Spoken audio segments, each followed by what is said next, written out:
Barrister Ali Zafar کہتے ہیں کہ اس الیکشن سے ہی اصل آزادی ملے گی اور قانون کی حکمرانی ہو سکے گی۔ الیکشن کے بعد ایسا ممکن ہے جہاں قانون کی پاسداری ہو۔ الیکشن میں لوگوں کو اپنا حق واپس لینا ہے۔ انہوں نے کہا کہ امیدواروں اور ٹکٹوں کے فیصلے ہو چکے ہیں، اس الیکشن میں الٹا ہو رہا ہے۔ ہمارے امیدواروں کے پاس خود لوگ آ رہے ہیں۔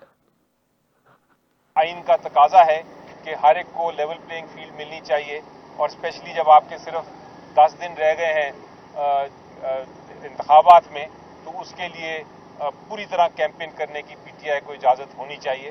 اور میرا خیال ہے کہ جو آپ کے ہمارے سیاسی پی ٹی آئی کے مخالفین ہیں، جو پولیٹیکل پارٹیز ہیں، ان کو بھی بڑھ چڑھ کے یہ کہنا چاہیے کہ یہ الیکشن نہیں ہے اگر آپ ایک پولیٹیکل پارٹی کو کیمپین ہی نہیں کرنے دیں گے اپنے کینڈیڈیٹس کے لیے۔ تو یہ ان کا پیغام تھا، اور اس کے ساتھ انہوں نے پھر آخر میں ہمیشہ وہ یہ کہتے ہیں کہ جہاں تک ووٹرز کا تعلق ہے، عوام کا تعلق ہے، ان سے درخواست یہ ہے کہ بھرپور طریقے سے اپنے ووٹ کا حق استعمال کریں اور 8 تاریخ کو پوری طرح الیکشن میں حصہ لیں۔ یہ جو کچھ ہو رہا ہے، جو کچھ مسائل پیش آ رہے ہیں، وہ اپنی جگہ، لیکن الیکشن اپنی جگہ۔ اس الیکشن سے ہی اصل آزادی ملے گی، اس الیکشن سے ہی رول آف لا اسٹیبلش کر سکیں گے۔